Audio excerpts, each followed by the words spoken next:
Product and growth teams are under pressure. Reps spend most of their time not selling. Marketers have to juggle every stage of the funnel at once. And new products are struggling to even be seen as LLMs start deciding who shows up. Nicholas Holland, SVP of Product and Head of AI at HubSpot, explains how AI-assisted teams are already changing that, and what happens to teams that don't adapt. In this episode, you'll learn how AI is cutting wasted sales time and turning those calls into structured insights. Why AI engine optimization, or AEO, matters more than SEO for visibility in an LLM-driven world. How vibe marketing moves from messy brainstorm to campaign, assets, and one-to-one personalization. Why every individual needs an AI assistant and every team needs its first agent within 12 to 18 months. And the risks of treating AI as optional instead of rethinking how your team works. If you've ever wondered how marketing, sales, and product roles will actually change in the next 2 years, this conversation makes it concrete. Make no mistake, many marketers, some salespeople, you'll start to see these people emerge as agent managers, and then you'll see other people be agent trainers. Some will be both. This is episode 42 of the Design of AI podcast. Follow us on Substack and LinkedIn to get even more AI product strategy content. And please make sure to rate this podcast if you find it valuable. Your podcast ratings and comments are the best way to influence which topics we cover in future episodes. And remember that on September 18th, we're hosting a small format, hands-on AI product strategy workshop online. MIT recently published a study showing that 95% of AI projects are failing. Companies are spending without a strategy and building before they know what customers actually want. So join this workshop on September 18th to build out a vision, a strategy, and a plan that will succeed for your business. Register at designof.ai/workshop. Hey, Nicholas, how did you end up leading AI at such a crazily impactful organization as HubSpot? Been at HubSpot a little over 9 years. Originally, I was an entrepreneur. I had a marketing agency, about 45 employees. We did a lot of enterprise level websites, web applications, digital campaigns. And from there, I wanted to build a SaaS tool that let salespeople, this is like terrified every marketer, but it let salespeople build pitch pages, proposal pages, product pages that were like off the domain, but let them kind of to do that. And that's how I got on HubSpot's radar. Almost sold to HubSpot, but ended up being acquired by another company and just stayed in touch with HubSpot for a long period of time after that. They offered me a role to come start an innovation or labs division out of Dublin. And so I joined from that. HubSpot has a famous kind of DNA that if you complain about something, you get to work on it. And so I complained about our content tools, specifically how you make landing pages, our editors. And so I got to take that over. And then over time, I was like, marketing can be better. So I got a chance to take over the marketing product. And then over time, I ended up running all the marketing portfolio. If you think back 3.5 years ago, maybe it's almost 4, before ChatGPT came out, OpenAI came out, they had GPT 3.0, and it was starting to get a little bit of buzz that maybe it could actually generate some interesting content. So we started playing with it, and then ChatGPT came out, and it was, a whole different ballgame where people started getting much more tuned in. So we were already ahead of the game, starting to build on the edge of our tools, like little AI experiences. And then we were like, man, let's go hire somebody to run AI. So we got very smart people to come in and run it, but many of them were very academic, and a lot of it was like theoretical. And here we are over in my marketing portfolio. We're just out there grinding it out, building for marketers. And after a bit, we had a couple of people leave, and they said, we're really looking for someone who knows how to build AI on behalf of small and medium businesses. And it was hard to find somebody who has actually applied AI in a really effective way. So that's why I got the role. And when I did, I took over and I said, I want to be clear that I'm not an academic AI background. I'm not somebody who basically is in love with the technology. I'm in love with small and medium businesses. I'm in love with marketing, sales, and service. And I want to use this as a technology that helps our customers grow. And HubSpot was like, let's rock. That's great. That's the perfect story, because so many people think that AI is this academic pursuit, but it's not really. It's just a new pipe that you plug into your stack. It's just a super powerful pipe. And your story proves that if you're there working every day, grinding to make things better, you're always ahead of the game. Doesn't matter if you got the conceptual stuff down. I'm chatting all the time with small businesses and they have no clue what's going on with this and the power and the potential of it. And it's amazing for them how they can leapfrog ahead right now. So let's talk about AI and what it's doing. So the conversation is almost always AI is changing design, it's changing development, it's changing sales. But what is it changing with the sales funnel specifically? What's unrecognizable? The sales funnel is interesting. What we're seeing is both long-term problems that have new wave solutions. So I think the first thing that's fascinating is reps spend an enormous amount of time not selling. They're like researching, they're trying to come up with the right things to say. They're often having to reacclimate back to like, when did we talk? What did we talk about? So there was an interesting fact that came out that reps are usually spending less than 30% of their time actually selling. That's a lot of wasted time. So some of the new firms that are really taking advantage of AI are finding that they're able to handle a lot more capacity. Reps are able to do a lot more when they unlock this. So the first thing I would say is like what's dying is the old school salespeople who had all these tricks up their sleeves of how to go find qualified prospects and things like that. The internet is getting more closed. That's one. You've probably seen this. Lots of sites are requiring paywalls now. You're having to go sign up and all that stuff. And then the second thing that's happening is that when you start to use AI, especially if you have access to some of these data sources, you're seeing that it can do a ton of the research. It can find a lot of the signals. Just that alone right now, we're seeing transform some sales teams. When you get into tying it to unstructured data, this is like a fancy term, but like, just keep it simple. I call you, we have a conversation. There's a lot of value there that if I extract out what are the pain points that you wanted, that's important for a bunch of reasons. And there's so many knock-on effects that no one talks about that's going to happen over the next 5 years with AI, which is one, it recorded our conversation. That's helpful already if there's turnover. Let's say that you or I leave the firm. Two, it pulls out the pain points. That's really helpful because there's lots of surround sound. Even in a small business, when I had sales teams would go look at my sales team stuff and would say like, what does this customer really care about? That's all done now in a much handier way with AI. Then you get into that, which is some reps are not very good with like the follow-up. They're not very good with the next steps. That's all starting to be handled. So you're seeing all of this connective tissue happen because of just a few fundamental things, which is like research and processing unstructured data makes that a lot better. The last part I'll say is that not all reps were created equal. You often had to have a marketer come in and would help you out. They would coach and be like, here's how you do personalization. Here's how you basically make it more authentic. We're starting to see reps now that are really benefiting by the company having a brand voice that they can now utilize. We're seeing reps do really well because now they're able to have crafted communications that come out that are much more personalized, that are relevant to the things that have happened. And so the quality of engagement is also going up. So when I think about what's dead, I still think that people, they're very annoyed by you spamming them. They're very annoyed by you effectively hammering them over and over and over again without any real value. What they do respond to is thoughtful, well-researched reach outs. What we are seeing is that that can be better than old school kind of spray and pray. And we're seeing that when reps have more time to do these, like where AI is helping them, when they have more time, a lot of the creativity of the rep actually comes out as well. If I put two firms neck and neck, one who's already optimized and one who's just doing old school, it's like night and day. That's amazing. So what I'm hearing here is that marketing is getting better in truth, right? There's more context. It's more consistent. That's a big deal. Now, I'm wondering, what does that look like on the day-to-day? Because when I think about marketing for better or worse in a lot of tech has always been, oh, they'll go do it. They'll figure it out. They'll make it good. Are we at that point yet where the creativity is taken over by the AI? Or is it that the marketer is amplified? It's both. Make no mistake, people should be using marketing as a thought partner. Sometimes just think about a real human thing. Like back in the day with advertising or marketing campaigns, a big part of the very first effort was getting in a room, tossing a ball back and forth, basically having people whiteboard out ideas. Our brains need time to have kind of ideation, blue sky, things like that. So AI helps with that.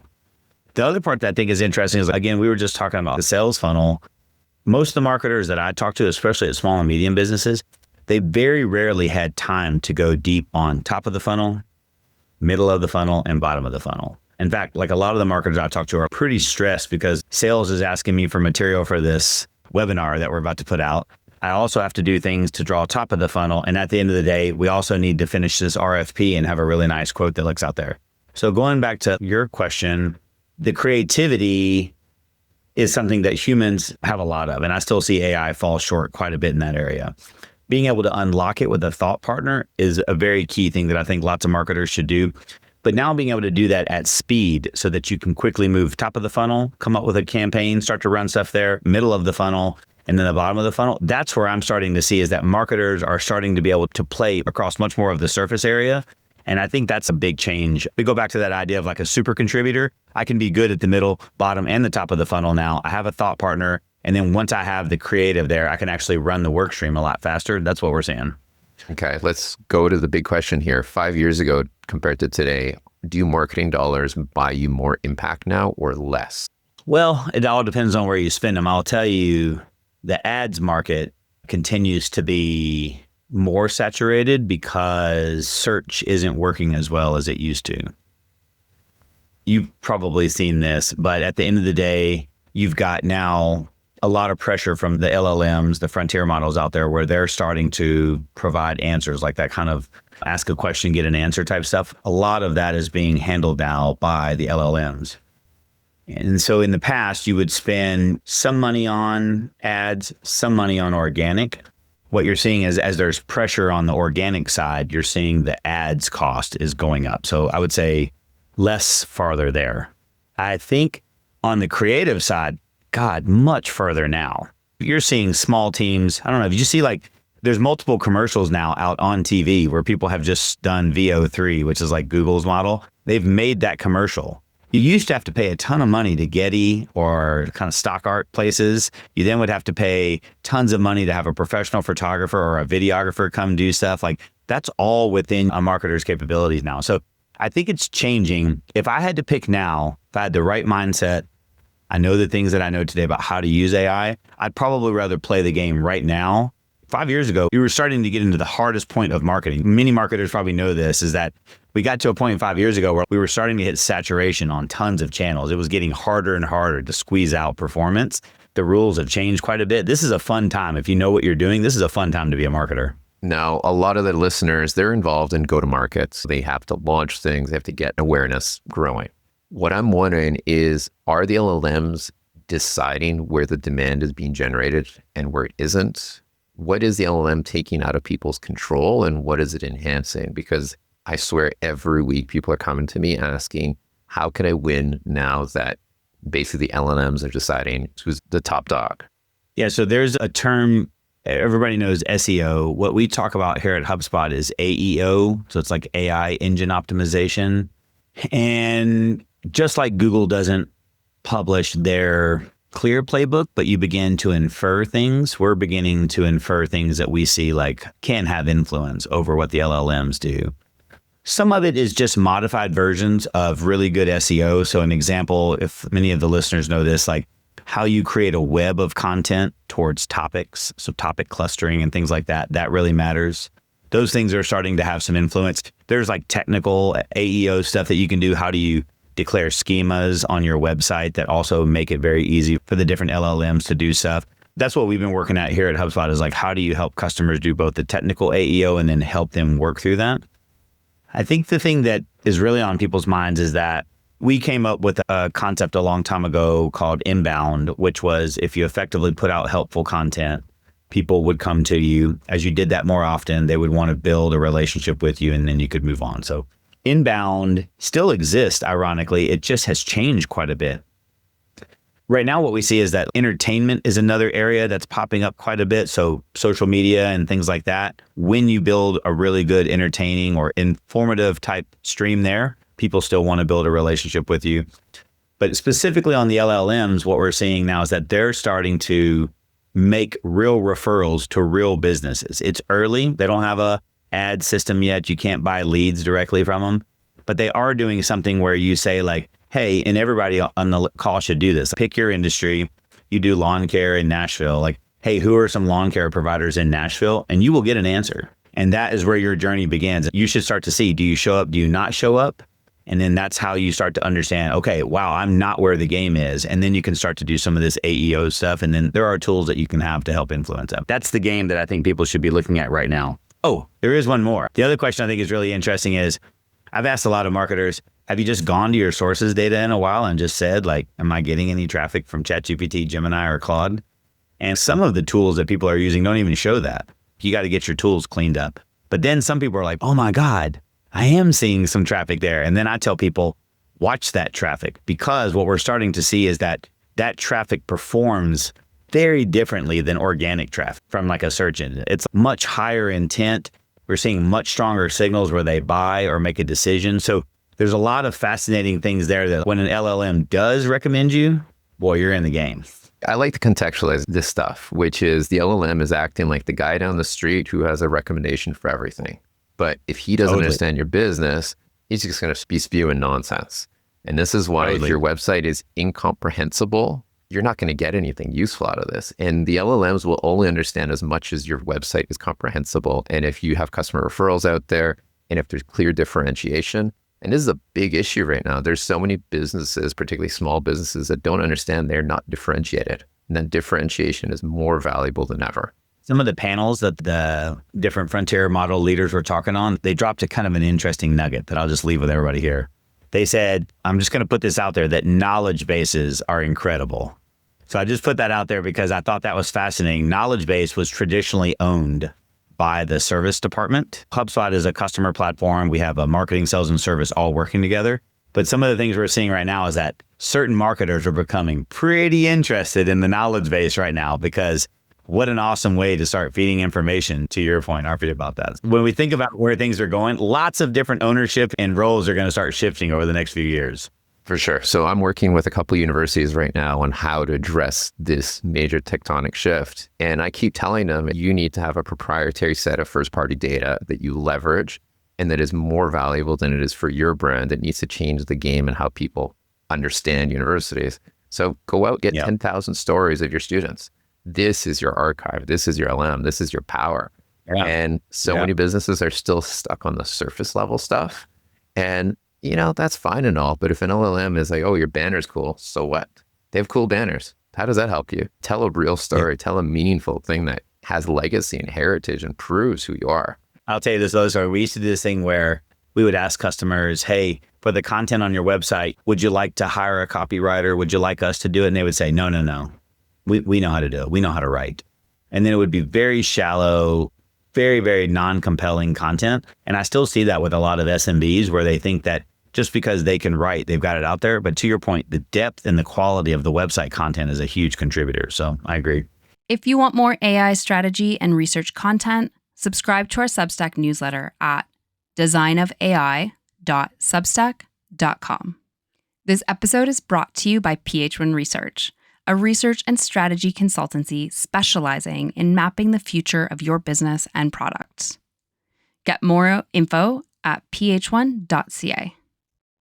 Okay, so what would you say is the fatal mistake that small businesses are making when they're still running marketing the same way it was for the last 5-10 years? Probably what will be a fatal mistake this next year, and it'll be somewhere over the next 12 to 18 months. So we always know marketers are stressed out. It'd be a small marketing team with more work than they can handle, but that was just the budget that they were given. Now what we see happening is that for marketers in particular, but also it's for sales and service people as well, we think that you need to start moving towards hybrid teams. I think every single marketer, sales and service person needs an AI assistant. So you can do your shadow IT and bring your Claude to work without your bosses knowing it, or your company can bless something. Like we have one that we call Breeze Assistant, and it is for marketing, sales, and service people. I think everybody needs one of those. So a fatal mistake is now going to work without that. And then number two, I will tell you, companies that don't provide that, I'm already starting to see people who will not go to work at a company that does not provide them with AI tools. They're going to bring it either way, right?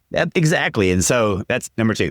But I think the next fatal mistake is part of a hybrid team is while each person needs their own assistant, I think teams need to start hiring their first agent this next year. And the way that'll look is we've got a couple of out of the box ones, but like an example that we're really bullish on is what we call the customer agent. Think of an agent that handles tier 1 interactions on your website or support things. But if you go back to like 1995, websites were just now coming out. And at the end of the day, if you saw someone with a website, that's cool, but most people didn't have it. You rock on along to like where we are now. If you met somebody with no website, you'd be like, that's strange. How are you even getting along? If I go to your website and I can't ask product questions, pricing questions, packaging questions, and then you make me click around and search for everything, I think that's going to be a growing desire from consumers. It also plays into the thing we just talked about what does it look like to talk to an LLM? So if you don't have effectively a hybrid team over the next 12 to 18 months, I think you're behind. I haven't heard you mention vibe coding. In the design and development and creative worlds, it's all the rage, obviously. And for anyone who doesn't know, it's basically the ability to just talk through what you want. And it just builds it for you. What would vibe marketing look like? And is it something you're exploring over at HubSpot? Yeah, it is. We've got this new playbook coming out that we call Loop. Well, there's like three terms. There's like vibe coding. You just talk to it and it makes an application. And we have tools that are effectively like that, which is you talk to it and we create emails. You talk to it, we're creating landing pages or case studies. So that's already happening. There is this larger concept of what does it look like to unlock creativity? That's where this Loop marketing playbook comes in. There's 4 stages to it. And each stage you have something that you can do that's like vibe marketing. The high level is like express. And when we talk about vibe marketing, what's it like to have a thought partner where you're bouncing ideas back and forth to come up with like a campaign brief? How do you get your taste, your tone, your point of view? How do you get that all out? People don't think of it that way because they're just like, oh, I work with ChatGPT, but like that's total vibe marketing. Then you move into tailor it. How do you start to turn that into actual artifacts? How do you start to figure out who you're going to put that out to? When you start to tailor that message, part of vibe marketing for us is how do you just talk and tell it the list you're looking for? Hey, I want to talk to customers that look like this. I want to talk to users who show this behavior on our site. So again, that's kind of vibe marketing right there, where instead of being a master at filtering and segmentation, the system is already suggesting lists for you. You're able to talk and have those lists built for you. Then you get into like we call it amplify. So you've gotten some ideas now expressed, you're tailoring it for an audience, and now you're trying to make content. Vibe marketing is no longer clicking and moving one pixel around or typing this one thing. It's like when you take that and then it scaffolds out an entire campaign. That's vibe marketing. And so that's stuff that we've got happening. We're like the marketing studio now scaffolds that out and it begins to help you with a lot of that AEO type stuff because now it's time to amplify. And then we're trying to go down this path of how do you evolve how you engage with people? It's hard. We've seen triple digit improvements in this area, but the dream has always been, how do I do one-to-one marketing at scale?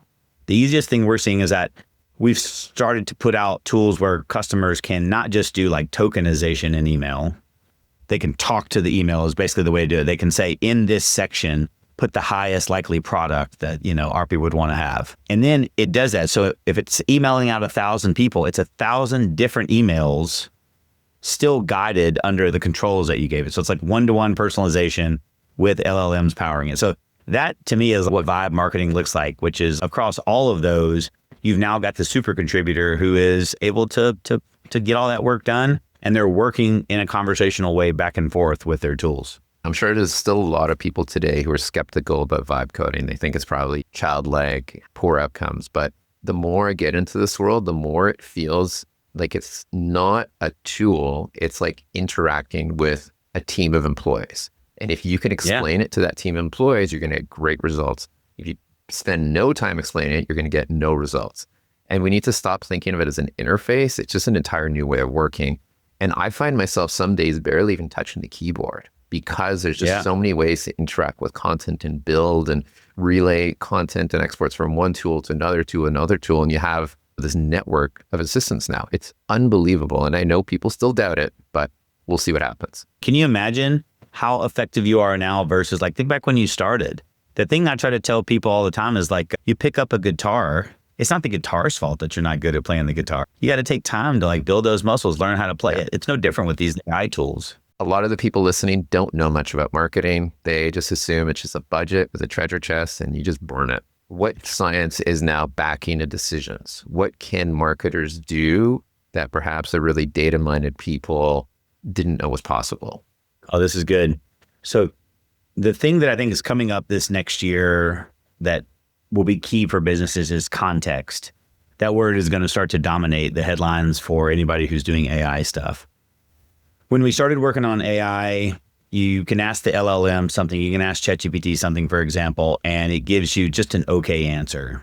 And what you have found is like a lot of marketing, sales, and service people, they start to have little PDFs that they will copy and paste in there with background. They'll give it long prompts that give it lots of context. All of that is effectively, like you said earlier, RP, you're trying to train the AI as like a team that works for you. What we've done here at HubSpot is we've learned over time that when you have an AI entity that's working for you, it needs all of that context. It needs to know your products. It needs to know your services. It needs to know really your ICP, your ideal customer profile or profiles. It needs to understand your biggest competitors, the objections, all of this stuff.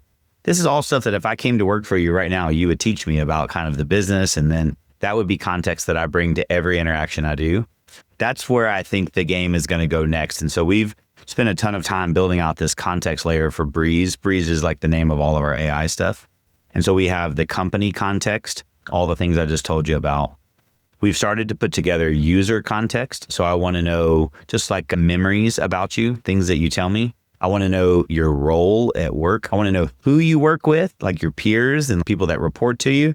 And I want to know your preferences. So if you like things in a certain tone or you want formats, that's all same stuff if I worked for you, you would tell me right now. And then the last part is the context of the audiences. How well do we know the audiences? We know their behaviors. How well do we know their interests? All that. So those contexts are all the things that HubSpot's been working very hard to bring so that the assistant knows how to use it. The agents know how to use it. Any of the embedded features do that. I think that's where marketers are going to spend a ton of time crafting that context, because that's like the superpower of the business. If you have all of that, all the AI elements operate a lot better. Okay, so what's HubSpot's plan to overcome the adoption barrier? A lot of these technologies, you're attacked on a couple sides. So number one is people have doubts about the capabilities. On another side, there's so many competitors all offering similar things. And then just generally, there's your preference to not change anything. So what's the plan to get your next 1 million customers? So I think we're doing a couple of things. We include a ton of AI. That's, it may not mean much to the listeners here, but it's unique because when AI first came out, everybody was charging for every single AI thing that they could. And we made this interesting distinction that said, like with all these new AI startups, there's no version of their software that doesn't have AI. So we said, like, are we really going to be some of these bigger companies that say you can buy our dumb version or you can buy our AI version?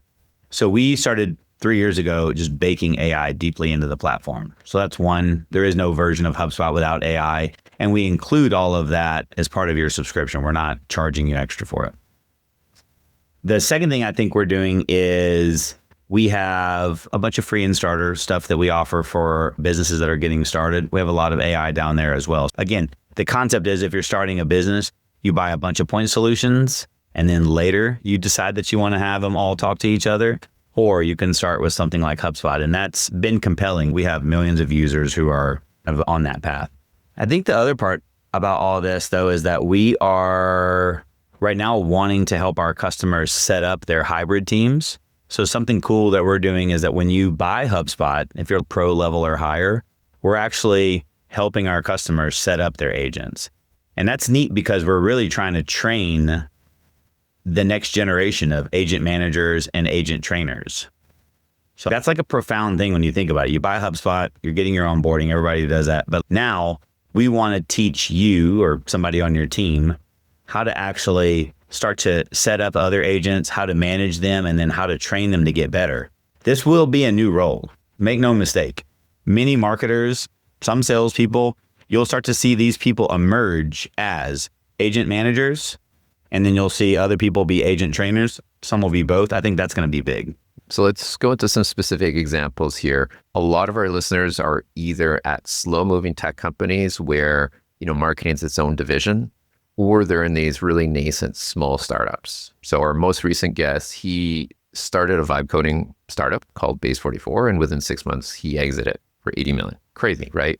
Now, amazing. It seems like the era of the specialist is coming to a close, that we're all going to be expected to come out of our comfort zones and learn more things, and marketing is going to be part of it. When he was here on the show, he was saying his biggest struggle right now is knowing how to market this tool effectively, because you have an insane amount of capabilities, but you just don't know what the right use cases are to target. And that means you're just burning dollars.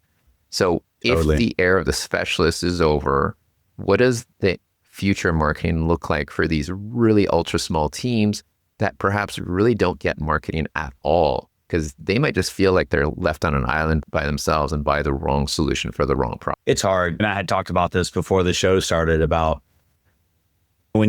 I do think the age of the specialist will wane a bit and you'll see the super contributor or the generalist emerge. It is an interesting debate on, is it a marketing generalist? So you still have the fundamentals of marketing, but you just now have more capabilities. An example is, I don't have to go hire a photographer. I don't need a videographer. I don't need a copywriter right now. I'm able to do a lot more of that on my own. Hell, and you know this even with your vibe coding. I might not even need to go hire a front end developer right now. I might be able to get all of my ideas out. The other thing is that as the super contributor, it's like I'm a founder. So I don't even have the fundamentals of marketing. I have all this capability. And that's an issue where there's a horizon problem. You just don't know what you don't know. And I think that as people learn to use AI as a thought partner, that's an actual skill unto itself. How good are you at kind of flexing that curiosity? When you go back to, again, like the Breeze Assistant thing we built, one of the things that we started seeing is that marketers were just saying, hey, here's kind of where we are as a business. I need some ideas for this next quarter. And we could randomly give out ideas, but where it started to get interesting is where we started asking questions like, well, what are your goals? This is almost, if I was trying to train a marketer, I would say, you can do anything you want to, but let's start with your goals. Is it the base guys? Is it more attention to your software? Is it selling more stuff? Is it you want to be on the front page of Time magazine? Having a thought partner with a lot of these tools that can then teach you the basics of marketing, then you're able to run down that path. And so what I kind of go down and I think about the super contributor is, it's like I talked about with the guitar, you have to build these muscles. And my hope is that we start with marketers and we teach them to take that curiosity, salespeople, that curiosity, and ask for kind of strategic advice. There's then a collaboration mode, kind of that vibe marketing, vibe sales. And then once they know the path they want to go down, they have a lot more capability to actually execute that. So I think that's what's going to end up happening. We're just going to all have to learn how to treat AI more as like a thought partner. So let's look at this conceptually, though. We all know we're going to be working with a lot of agents in the next couple of years. Will those agents be structured from the perspective of capabilities? This is your copywriting agent. This is your creative agent. This is your ad buying agent. Or will it be structured from the perspective of customer problems? What do you think that architecture will look like in terms of a marketing agent stack? We're in this debate now. And the short answer is we don't fully know. Our hunch is customers like anthropomorphic, like making it feel like it's a teammate. And there are a lot of really cool UX patterns that emerge from that when you begin to make that decision. So an example is the customer agent. Our customers name it. And when they name it, they then refer to it internally when they're having discussions.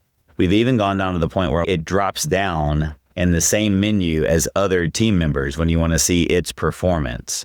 So that's what I mean when I say you kind of treat it like a teammate. And so when we are the builders, we do that, we're able to give it lots and lots more capabilities. So the teammate that we're building can do more and more. That's like one path. The other path that we have found is that sometimes customers do want it to do this one job. They don't want to name it. They want it to do this one job. And so we're starting to get our head wrapped around that, like agents is an umbrella, a term for really AI that does work on your behalf. There are different types of agents. And so we know there are agents that help your employees. We call those assistants. That's why you heard me say Breeze Assistant. That's like our featured. There are agents that help your customers. We have customer agent. That's like a concierge for that. And then you have agents that run in the background that do kind of system work. And if that's the case, then we do have, for example, we have an account handoff agent, and its literal only job is to just take all of the information that the sales rep has had over phone calls, emails, and CRM and package that up in a very clear, easy to understand, this is what I sold and what you're supposed to do. I love that story a lot because that's such a hard problem between sales teams and service teams. It's just foregone conclusion, you're going to have that pain. But when you solve it, and literally you're a service person, and for the first time, Your sales guy gave you an amazing, this was their pain points. Here's how I said we solve it. This is what I sold. This is what I promised. It's incredible. We're going to start to mature in our understanding of it. We'll get comfortable with assistants. We'll get comfortable with these teammates that we start to add. And then we'll start to see that automation, these system agents are just an extension, become more like AI automation. And when you think about agents, are you exploring or have you already built out agents that have the ability to proactively interject themselves? Because when I think about marketing, there's very likely the customer agent has the ability to critique a website if it's insufficient at achieving a specific mandate, whereas demand generation agent should be able to do the same thing. So when I think about remembering in the context of LLMs, it's always, what is your charter? And you have a uniform mission in life to fulfill that charter. Is that how you're looking at marketing? Yeah. So for everybody here, I think it's really cool. Agents break down into some sort of instructions, a goal, kind of like you say, their mission in life. You give it its mission in life.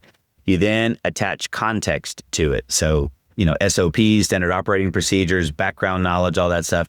And then you give it a series of tools that it can do. So what is it allowed to do? We then added the ability to automate those. And so there's a really cool agent that one of our customers built where they want it to go through and analyze all of the calls and deals and CRM records over the last 90 days and find out what are the main reasons that we lost. This is a pretty common thing. If I was a marketer, a product marketer, if I was a sales leader, this is a very, very human thing to want. Man, over the last 90 days, why do we lose? But that often requires somebody to go pull the logs, call up each rep. Hey, on this deal, why'd you lose? You grind out to people. You didn't fill out the CRM. You didn't put the reasons lost down. It's like all of this messy human stuff.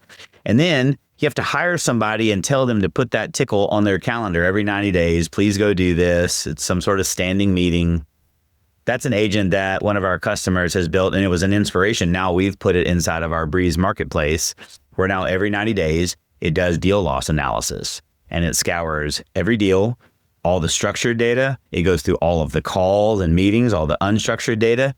It knows what to look for because its system prompt, its purpose in life was given. It then has context of what are all the things that customers have said they like, the categories that we want to do. And then it gives you an actual write-up that it then emails everybody once every 90 days. That's awesome. You have someone's job before. Now that person doesn't have to suffer through all that. They can actually just oversee it and then make sure it gets to the leadership team. Now, again, imagine I'm part of a 5-person tech team.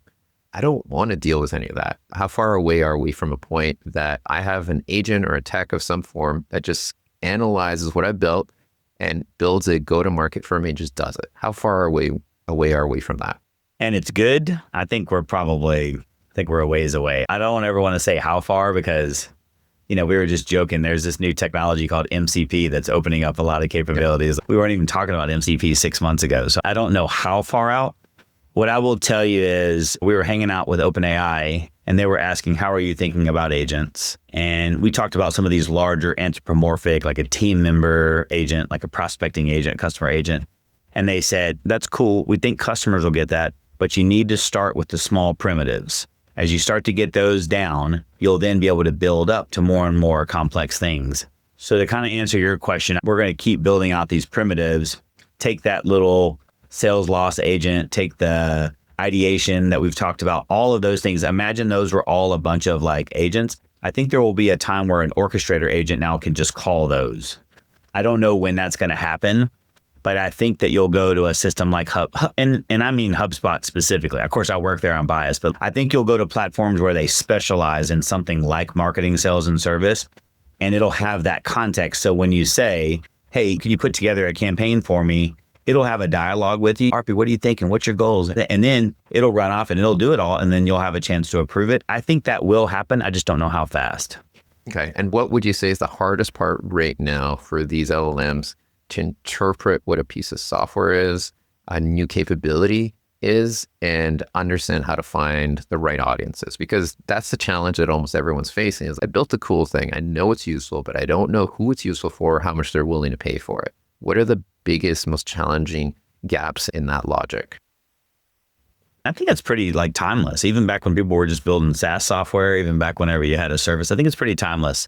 The one thing that like traditional marketers might need to do is that the speed of technology is out there because AI is allowing you to do so much more. You're starting to see a fractal of channels that are out there. So it's not like you're just on Google and email. Now there's channels everywhere.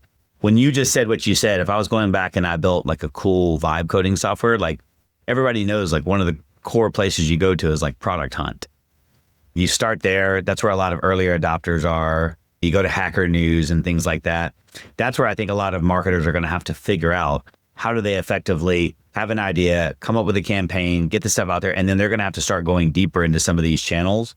The thing that HubSpot's been working on for years now is like, how do you diversify into like YouTube? How do you have podcasts? How do you have the ability to go onto Reddit and TikTok and all these things. And then that's before you even get into how do you meet people where they are on email, SMS, WhatsApp, Facebook Messenger. So I think that that's probably going to be going forward. You're still going to want to run a playbook where you show up on search. You're going to want to run a playbook where you do AEO, and you're going to want to run a playbook where you have social. Those are the three anchors that don't cost money that I think everybody will have to spend time with. And then once you get that strategy down, when you're doing a good job with those core channels, then I think you'll start to move into some of these sub channels we just talked about. What I'm hearing is that these agents are not necessarily about doing things smarter. It's just getting everything done that you should have been doing all along, but perhaps didn't have the time to. Is that kind of where we're going? Both. Yeah, I like that. It's both. But I'll tell you, if you want to shame a marketer, this is like funny. If you ever want to talk to them and shame them, you'll ask them, did you get to do as much creative on this as you had hoped for? The answer is almost always no. The answer is, did you take time to go run this past customers and get their feedback? The answer is almost always no. And so what I love is that what I'm starting to see is that marketers are now doing these higher order things where they are doing deeper research. They are talking to customers. They are actually able to handle more than just one part of the funnel. Of course, there will be new people who the AI stuff will be making them smarter. It'll give them new ideas, the thought partner stuff. But yeah, I really love right now that our favorite way of thinking about it is that the teams that win going forward will be the smartest hybrid teams. The smartest hybrid teams will be where the human basically has the control, the ideas, the creativity, and the AI accelerates them. That's the future that we're building. Now, you mentioned MCP, obviously changes the game, the interoperability of all these systems and agents. Is the future of marketing AI open? Is it one where other tools can relay your information and manipulate it? Or are we looking at a closed ecosystem because of the potential security and IP and all these issues that come along with that? It's interesting. We've made the joke before that marketers can't have nice things because they break it. I think the idea for us is that we want our systems open for marketing, sales, and service people to use with their other AI tools. So the first technology that's emerging is what you call a remote MCP server. When you're dealing with any sort of AI tool that's out there, it doesn't have to be HubSpot's. We want that if you're dealing with something that's like tied to go-to-market, tied to your customer relationship, we want it to be very easy for HubSpot to plug into that. So we have deep connectors in OpenAI.